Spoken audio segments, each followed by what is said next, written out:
The following reading is from an email sent to me in 1998 by a fellow genealogy researcher and second cousin.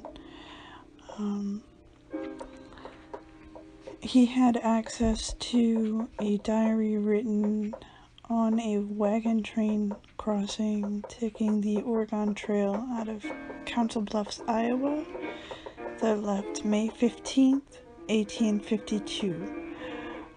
He also had some family research he added to that, and the main character is William C. Rutledge, my great-great-great-great-grandfather, born in 1794 in Maryland.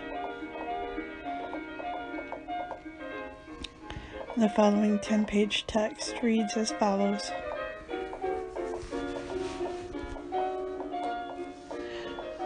William C. Rutledge crossing the plains. The year was 1794. George Washington was serving his second term as president of the newly created United States of America when on August 16th of that year was born in Maryland, in the district of Mine Run Hundred, one William C. Rutledge. He grew to manhood there and also spent some time in the adjoining area of York County, Pennsylvania. In 1814, he was drafted from York County to serve in the War of 1812, which he did until the close of the war later that year. As he served less than 3 months he was drafted for, it was less than a month, he did not get the $8 which he normally would have received. Instead, he received $6.37, of which 26 cents was for travel pay. A few months later, he married Margaret Moore in Lancaster County, Pennsylvania. Margaret's forebears fled France at the time or shortly after the St. Bartholomew's Day massacre, when Huguenots were terribly persecuted by the Catholic Church. With the help of neighbors, some of whom were themselves of the Catholic faith, they fled to Scotland, leaving their possessions behind, glad to escape with their lives. Their stay in Scotland was temporary, and soon they emigrated to Pennsylvania, which at the time was still a colony, settling in Lancaster County. Margaret was born on March 3rd, 1792. While still a baby in her mother's arms, a drunk frightened their buggy horse during a 4th of July celebration which was noted for its drunken revelry. Margaret and her mother were thrown out of their buggy, it being fatal for her mother. Thus was the little girl deprived of a mother's love because of a drunk. William's earliest ancestor in America was John Rutledge, who came to Maryland in 1640. Genealogists claim that all Maryland Rutledges of the time of William's birth were descendants of John. Unfortunately, it has been impossible to prove generation by generation. William became a blacksmith and a wagon maker, having developed his skill through the apprentice system. He followed this trade in his early years, supporting his family, having married Margaret about 1817. Their first home was in Lancaster County, Pennsylvania, where their first child, a son, John C., was born in July 28, 1818.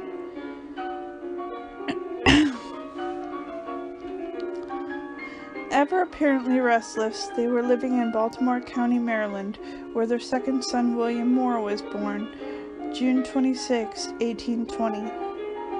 On April 27, 1822, their first daughter, Rachel, was born, but died in infancy.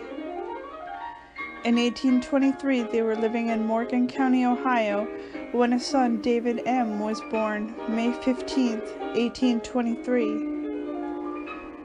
Katie Ann Elizabeth, their second daughter, was born on February 26, 1825. By 1827, they moved a little farther to Guernsey County, Ohio, where the rest of their children were born. A son, George Washington, was born on June 3, 1827. a daughter, Margaret Jane, on January 1st, 1830. Also sons Thomas Elliot on March 6, 1831, and Andrew Jackson on January 28, 1833, as well as their last child, Rachel Amanda, on November 8, 1834. While living in Ohio, they were converted under the preaching of the Methodist circuit rider. Although William became a strong Methodist and remained so throughout his life, he continued to chew tobacco, much to the dismay of some of his family, especially his son Thomas. This practice may have contributed to stomach ulcers, which eventually proved fatal. William and Margaret preferred the adventurous life that the frontier could provide. He was an avid hunter and of an independent nature.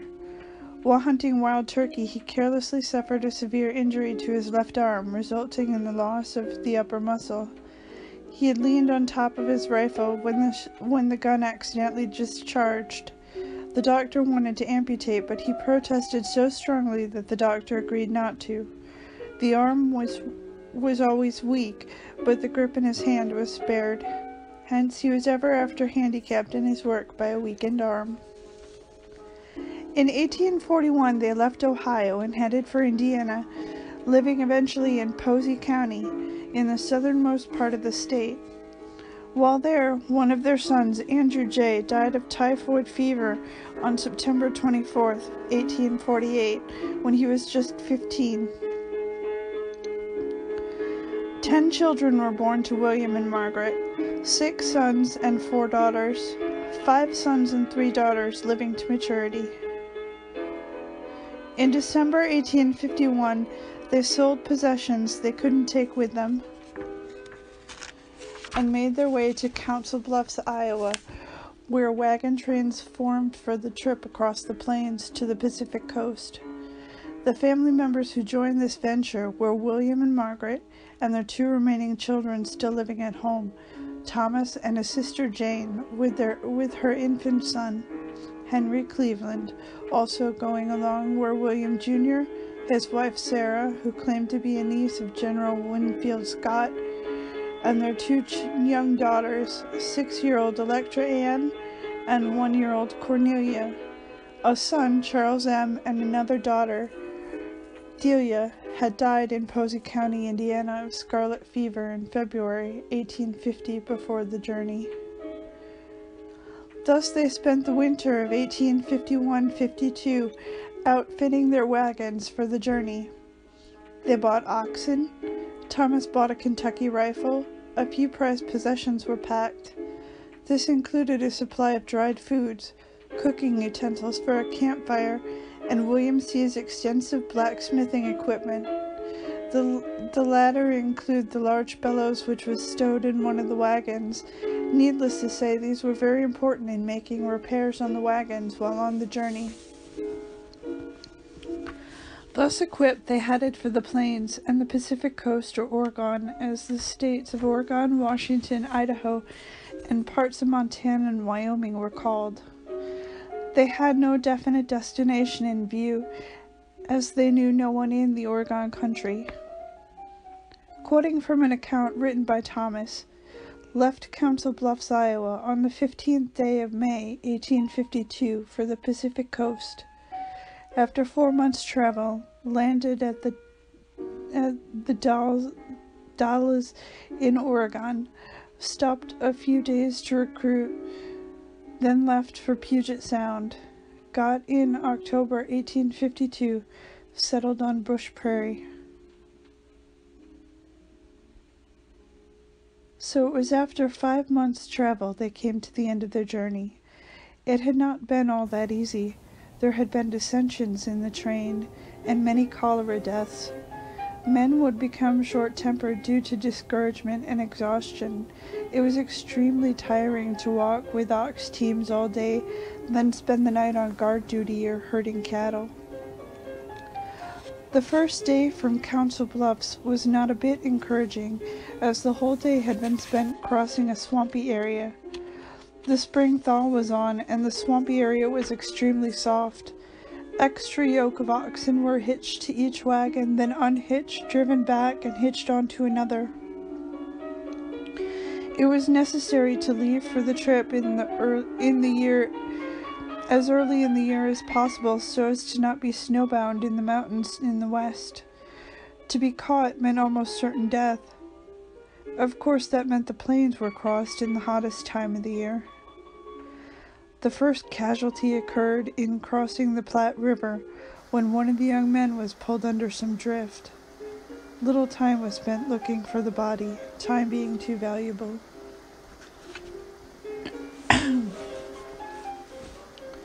It is not known how many wagons were in the train the Rutledge family was in, but it was considered to be a large one. The year 1852, according to some historians, was one of the largest migration years. Thomas said that as far as the eye could see, there were wagons. Also, it was a year when the dread cholera took a heavy toll on the people. The cattle were stricken with what was commonly called bloody murrain, and of course the loss of oxen was a serious matter. To be stranded with a wagon and no oxen to pull it was indeed very serious and sometimes fatal for the occupants. The train hadn't been out very many weeks when dissension arose over traveling on Sunday. Those who favored traveling on Sunday argued that time was valuable, the distance to be traveled great, the cattle would scatter while grazing, and nobody would really get much rest. The Sunday keepers believed that everybody, including oxen, needed a break from the arduous of travel. So great was the dissension, a vote was taken, with the result being that the train was divided about in half. New wagon masters were elected, and next Sunday the train was split. The most of the Rutledge family rested on Sunday, but William Jr. and his wife and children chose Sunday travel, so it was that even families were divided. Before leaving Indiana, William C.'s eldest son, John C.,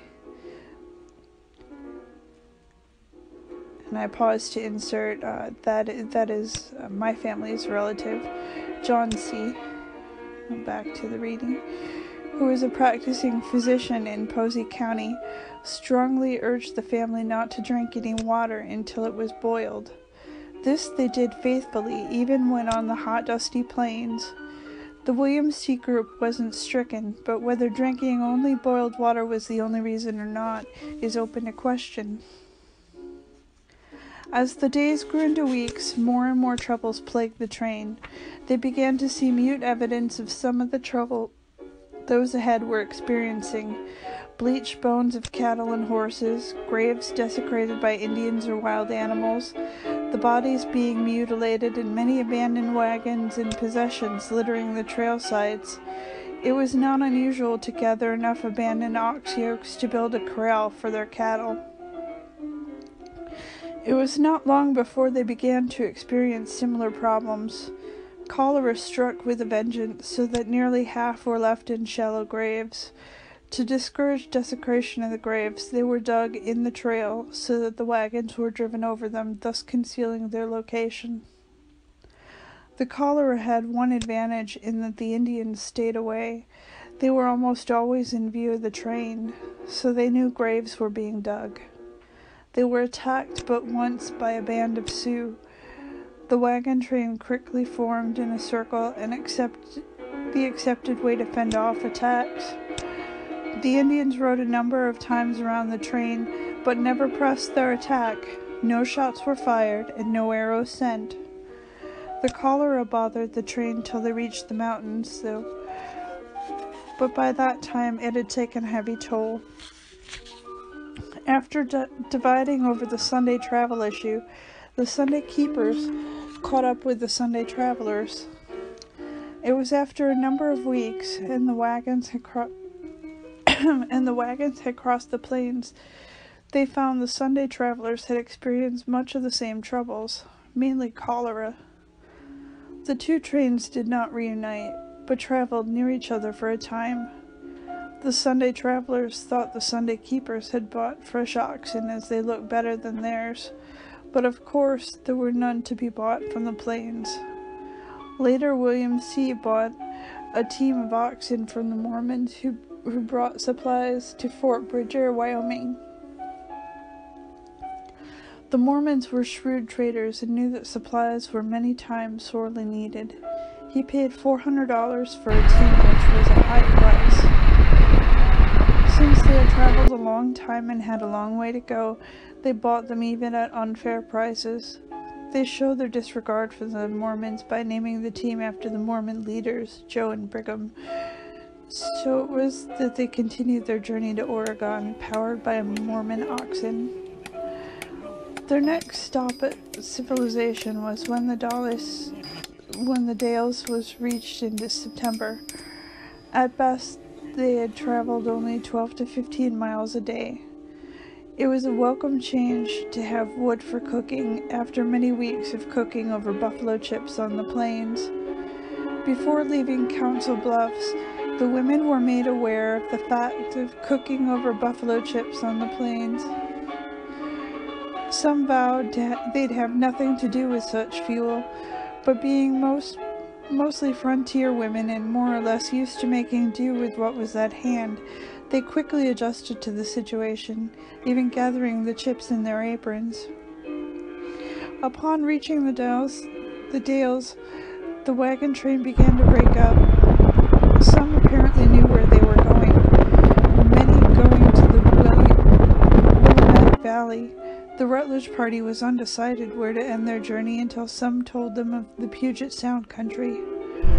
They were told it was a most healthful climate to live in, that if you wanted to die it was necessary to go 100 miles from it, that it was a mild winter there and never snowed, so they set Tumwater, Washington, as their destination. In descending the Columbia River for Portland, all wagons and goods, together with the women and children and some of the men, boarded barges or boats. The cattle were to be driven along the bank, with the plan to join those on the river upon reaching Portland. Neither mode of travel was any great break, as there was a portage on the river which meant unloading and reloading. The men driving the cattle were probably worse off. Thomas Rutledge, then 21, was among those driving the livestock. The terrain was rough, the road or trail was not much, the cattle were hard to keep together, and the Indians were ever present to disrupt as much as possible. While thus driving toward Portland, the young man in charge of provisions, food, bedding, and such got some whiskey and was sleeping off a drunk when the others started their drive. Thinking he'd waken and catch up with them,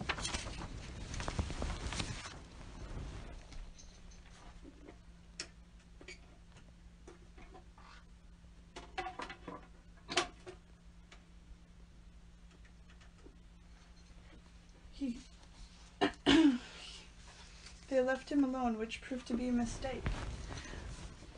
A group of Indians came upon the camp, and while they didn't harm him, they stole all the provisions, including the guns. Thus dispossessed, he returned to Dallas, leaving the others with no provisions and no guns, which they could have shot game with. To compound the situation further, a fire had recently ravaged the area, so there were not even berries to be had. They were without food and became so desperate that when they came upon an abandoned camp where the Indians had been drying fish, and there were discarded fish, after shaking the maggots from them, they ate those. Their trip down the Columbia was as trying as the crossing of the plains. Meanwhile, the William Jr. family was entering the Portland area by way of the Barlow Trail, thus crossing the mountains below the Columbia River. The William Rutledge families were reunited at Portland and proceeded to Puget Sound, where William and Margaret took a donation land claim of 320 acres on the Bush Prairie, where Trosper Lake is, and Glenwood Park, and where Glenwood Park is now located. Arriving at Tumwater in October 1852, they quickly built a house of lumber from the Tumwater Mill. William Moore prospered by opening a mercantile establishment in Olympia, selling clothing, groceries, and household goods to the populace.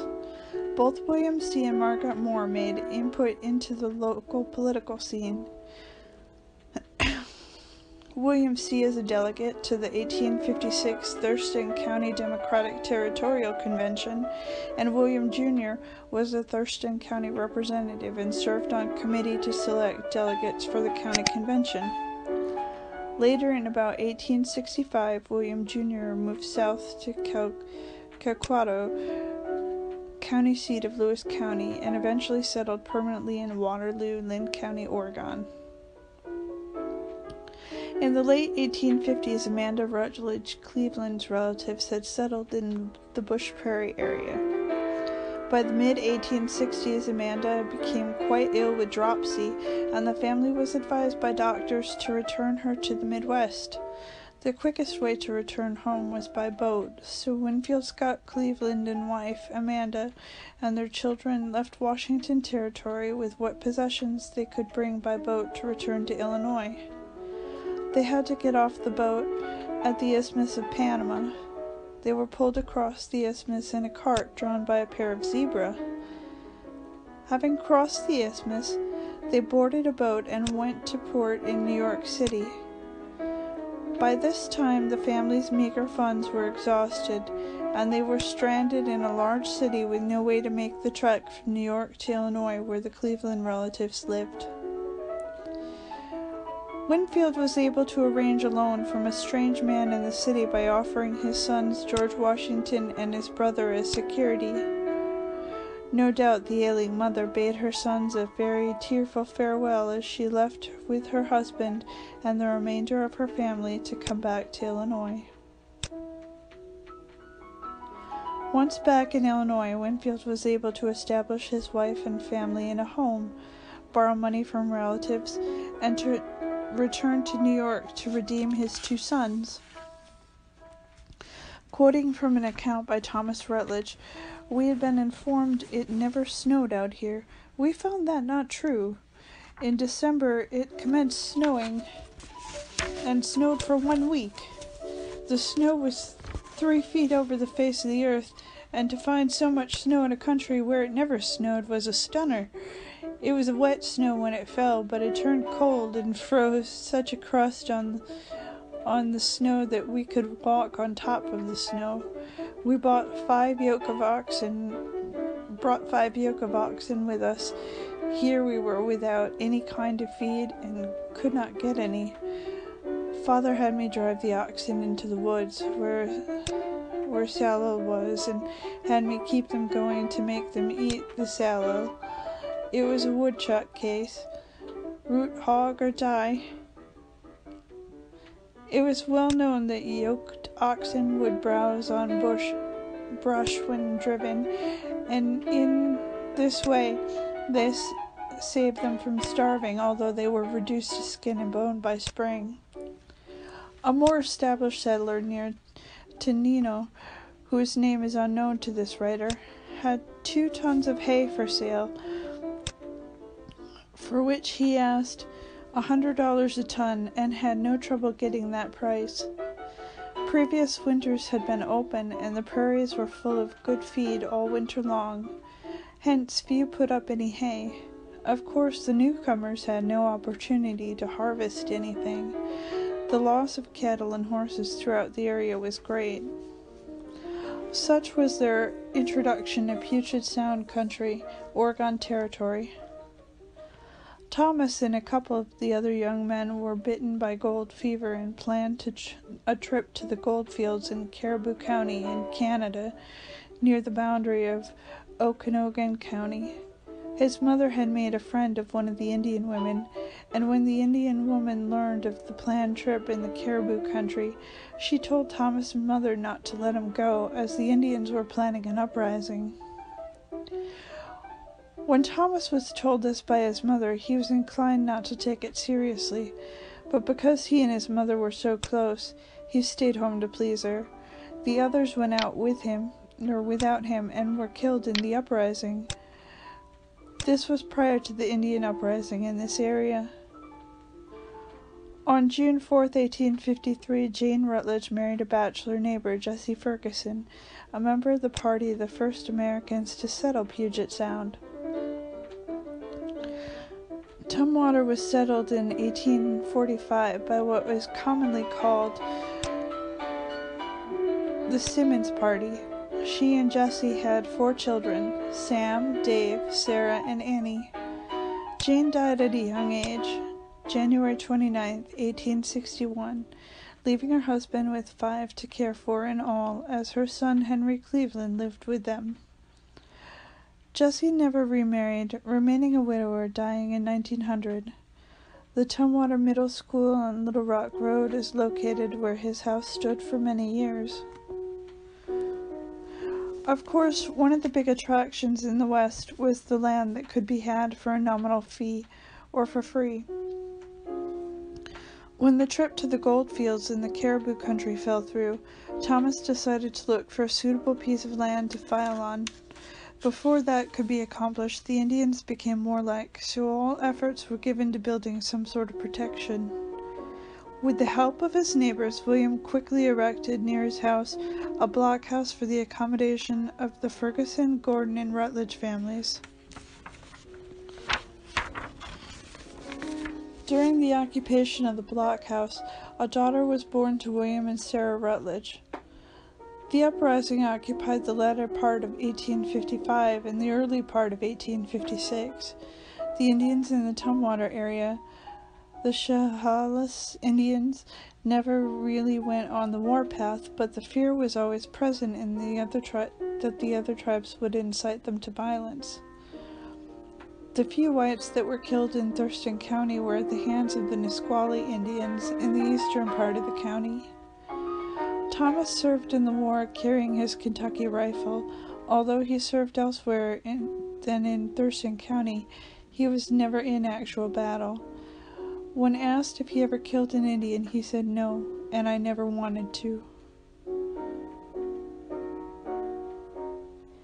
In May of 1856, he took up 160 acres on Black River, about 10 miles from his parents' claim on Bush Prairie.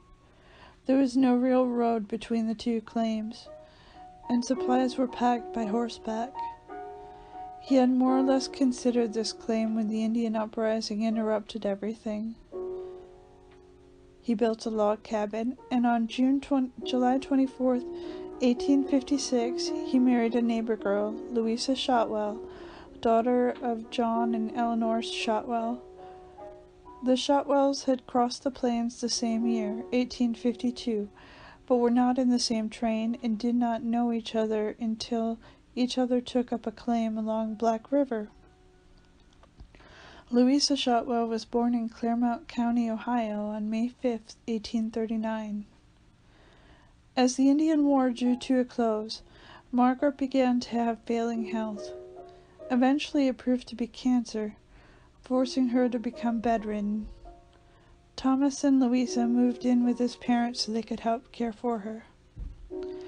Thomas was especially fond of his mother, and because he'd had some medical training in Indiana under his oldest brother John, he was doubly able and willing to care for her. The treatment consisted mostly of large doses of morphine to reduce the suffering. She continued in this condition for 2 years, dying October 8, 1858. The local weekly paper carried her obituary notice as follows: died on the Bush Prairie, Thurston County, W.T., October 8th, of cancer, Margaret, wife of William Rutledge Sr., aged 66 years, 7 months, and 5 days. The deceased joined the M.E. Church in Ohio, lived 32 years in, and died an acceptable member of the same. The last 2 years of her life was a time of extreme suffering, one confined nearly entirely to her bed. 48 hours before she died, she called the family to her bedside and said, "I am dying," then prayed. When, as if supernaturally strengthened, she shouted aloud praises to God, and taking leave of each, added, "Meet me in heaven." A few hours after I arrived, she requested me to pray, and after prayer said, "My work is done, let me rest." About 2 hours before death finished its work, she answered, being spoken to, "All is well." This was the last. A large circle of relatives and friends are left to mourn her departure, but our loss is her gain. Slightly confusing there. It is not e'en death to gain to thee, whose life to God was given. Gladly to earth their eyes they close, to open them in heaven. Their toils are past, their work is done, and they are fully blessed. They fought the fight, the victory won, and entered into rest. N.S. McAllister. N.S. McAllister was the local Methodist preacher, probably a circuit riding preacher. During the time Margaret was bedridden, William Thomas was born, June 24, 1857, the first of 9 children born to Thomas and Louisa. Upon the death of Margaret, she willed to Thomas her half of the donation claim, 160 acres. It was valued at $10 per acre. By selling it, he was able to get started on his own homestead, also purchasing the adjoining claim for $1,200 from Parson Quinn. His reason for doing so was to sell it at the same price to his brother, George Washington, who had been planning to move to the west. The log cabin Thomas had built 2 years earlier was accompanied by a barn built of logs. Also built at the same time, it was divided into 5 compartments, all small, one which was used as a threshing floor for either treading or flailing grain.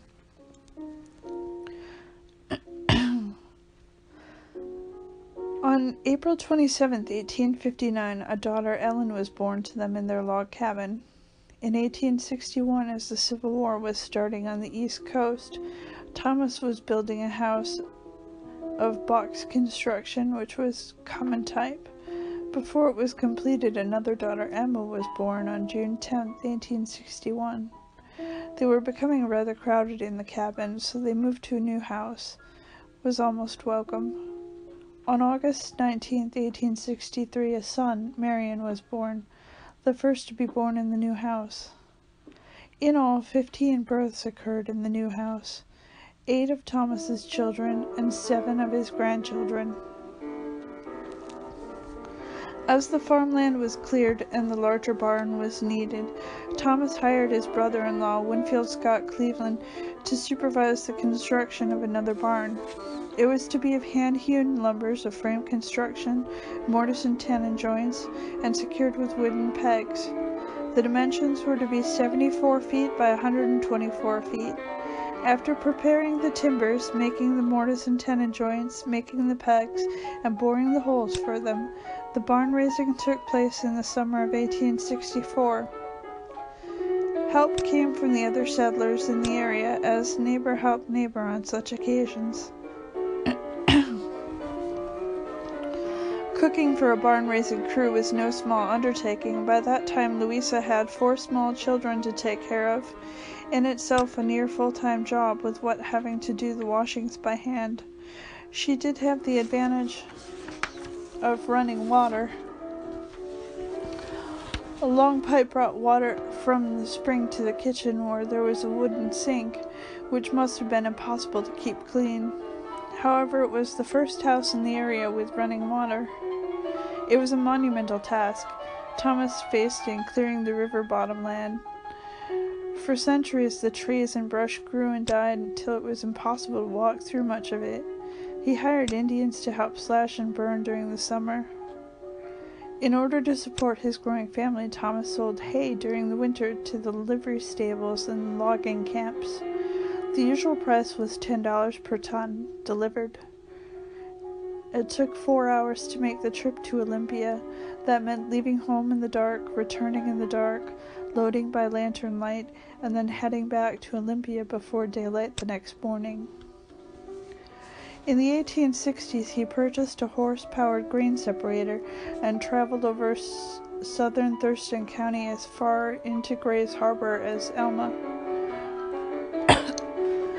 There were few separators in the area, so the threshing season would last throughout the fall, sometimes as late as into December.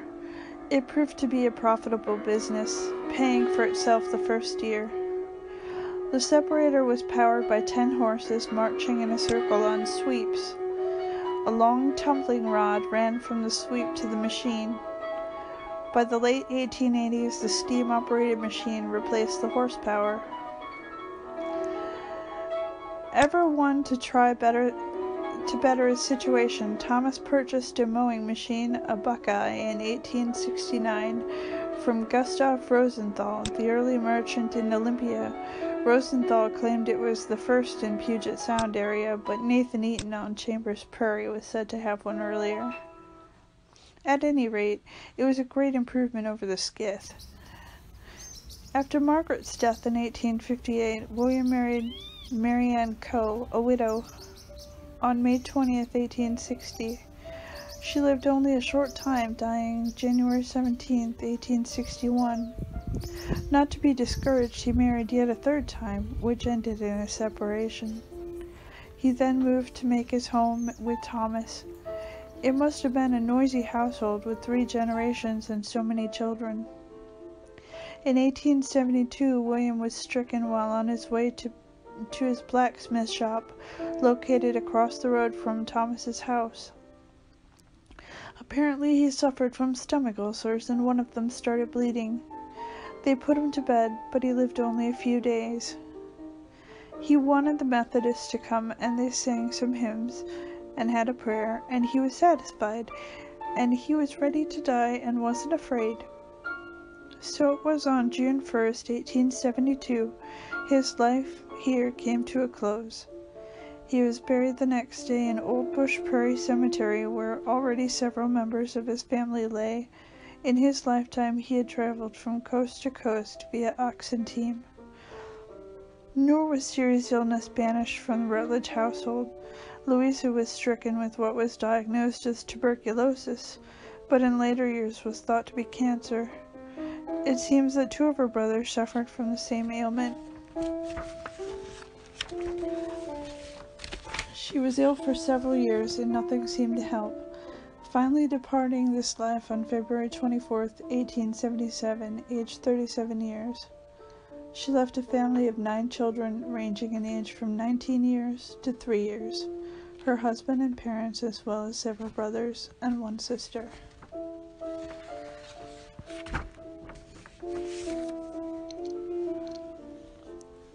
So my family, that ends the letter.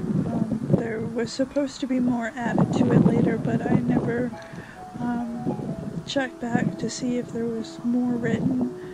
And the cousin of mine actually passed away not long after that. And I do not know the location or whereabouts of the diary that was noted. I believe I remember in a conversation I had with him that it was going to be back in the relative's attic after he was through with it. So, it was a little mystery. So, the son of William C. that my line is descended from is John, and he lived in, he was the doctor out in Indiana, and I grew up hearing about Doc Rutledge out in Indiana. You know, so there's some stuff in the Genealogy Society's library or something out there. I think I called them once too. And then we have actual photographs of his son, Edgar. He was a graphic designer and a circuit court clerk in Cook County until 1920. He actually designed a label for Old Style once, so that's Edgar Everett Rutledge, who was the son of John, who is the son of William. And that brings us to within 2 generations of my dad. That's his mother's family. And it's just kind of interesting to sit here and think about,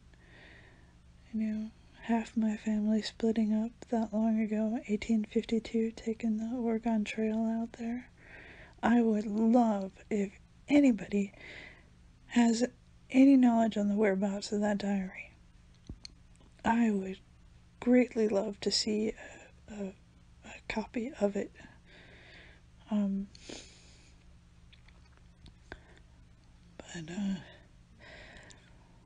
I guess that's about all I have to say.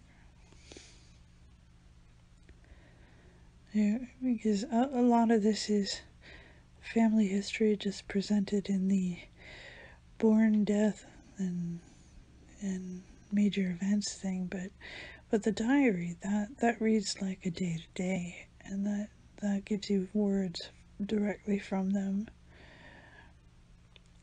or at least, of the period, if it's, a friend of theirs. All right.